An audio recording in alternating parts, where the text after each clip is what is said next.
Welcome everyone to another RC-Junky video. Today we're going to do a very quick video on just sort of upcycling, recycling, call it what you will. Various people ask on forums, Facebook groups, YouTube channels, what kind of cables can I use for my LEDs, for my lighting for my truck. Now a lot of LED lighting kits come with cables, so such as this 2-core little black and white cable. Some come with multiple packs of cables, similar to this, but basically what you're looking for is multi-strand cable. So you want a cable which is multiple cores in here, because if it's a solid core or single core, it will be rigid, so it will be like an LED wire. It will be literally, you bend it and it will stay at that angle. There'll be no flexibility for you to work or move around corners. Now a good source of free, cheap, good quality cable, and other people have covered this on YouTube as well, but I thought I'd just cover it as well, is to make use of old computer cables. Now this here is an old RS-232 COM port cable, serial cable, call it what you will, and this has, as you can see, has, what have we got on here, 10 pins, 9 pins, can't count, 5 and 4, 9. So this cable, this is one I've used already, so this is probably about another 50 centimeters long. So ultimately you could use both ends of this cable and use this as a multiple connect way to multiply connect to a cable to a trailer, but it is quite a big chunky cable and you wouldn't really necessarily want something like that on the back of your truck. Now if you're going to bring it inside the truck and just have the cable exposed, then by all means, and just have that as a plug-in connector. But what we're going to do, using a razor blade, now these ones with a little cover on the back are great. Now you can use a knife, or we could even use a little, quite old and rusty, but we can use a knife from there. So we're just going to cut that off there, and then what I'm going to do is I'm going to use this because it's just easier. So with the corner of this, you just need to just gently cut as if you're cutting just through the insulation on there. So I don't know if you can see, let me just get that into shot. I don't know if you can see that there is a score line down there. There's a little split you can just see there in the cable, and you can see there's a very fine white line there. It may or may not come up on the camera. So what you just need to do is separate that there. Now some of these cables have a solid grounding cable inside them, which you can use as a draw cable. Some do, some don't. But once you have a start, you then have those multiple cores there wrapped in foil and wrapped in here. So you can see this one does actually have, I'm just trying to look in the camera without looking, making sure it's in shot here to show you what's going on. You can see this one does actually have a braided cable in here. You could use that as a draw out, but because it's wrapped in the foil, it's going to be difficult. So the easiest way is just to grab hold of these, put a little bit of force, just pull the cable insulation off. Sometimes they're tougher than this, sometimes they may need another cut again, but once you've got a start line, you should be able to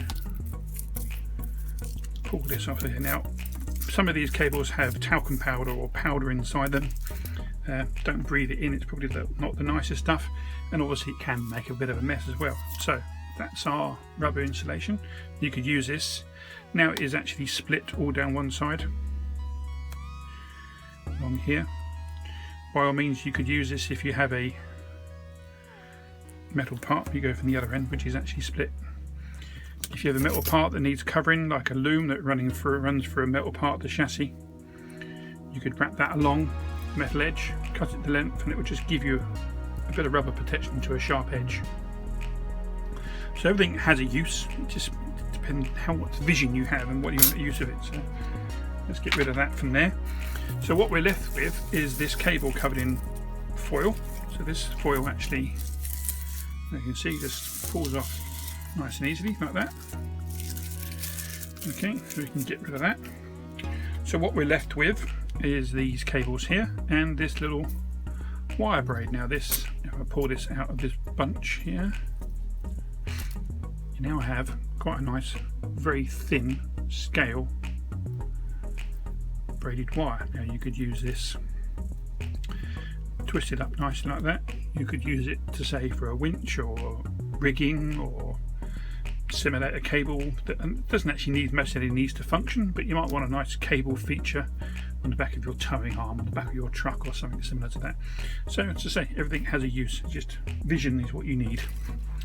So what we're left with is 1, 2, 3, 4, 5, 6, 7, 8, 9 good quality oxygen free, as they call it, which means there is no oxygen getting into the cable, so they can't actually corrode along their length cable. And now this cable is nice and thin. Now I just get my tool. By the way, if anybody wants to buy a tool that's going to change your life, you can buy one of these. It's a strip cutter, it's a press strip cutter. You can set the length of what you want to strip on here, and you can do multiple cables at the same time, multi-core. You can do dual core cable. You can put it in here. It will strip both ends simultaneously. I'm just going to strip one of these so we can see what we're left with. So you can see in here, excuse me, get this into shot, we're left with a nice multi-strand cable.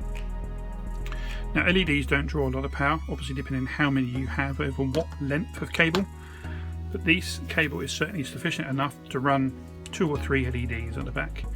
So all you need to do is remember your colours. It's nice to have colours all the same, but a lot of light clusters these days use a common positive. So you've got a positive, you can have left hand indicator for yellow, right hand indicator for green, brake lights for purple, parking lights for brown, reverse lights are black. You're still left with 3 more. So just a quick little video on how to reuse some of your old computer cables to get some nice free or dirt cheap. You can pick these up at car boot sales, garage sales, yard sales. People throw them away all the time. People have got boxes of them sat in the car. They're sat in their garage, or sometimes in the boot of their car like I do. You can also use HDMI cables, VGA cables. I actually do use braided USB cables for some of my rear lights. It literally just depends on what's inside, and until you cut them open you don't necessarily know. Sometimes you end up with different size cables inside. There might be a thicker core which is for power and smaller. So there you go. All you need is a little bit of time, patience and a bit of creative thought. You can get yourself some free components. So I hope you enjoyed that video. So just to give you a quick indication of what you can do with old cable, please like and subscribe and hit the bell notification button to notify when new videos are uploaded, and I'll catch you in the next one. Thanks for watching.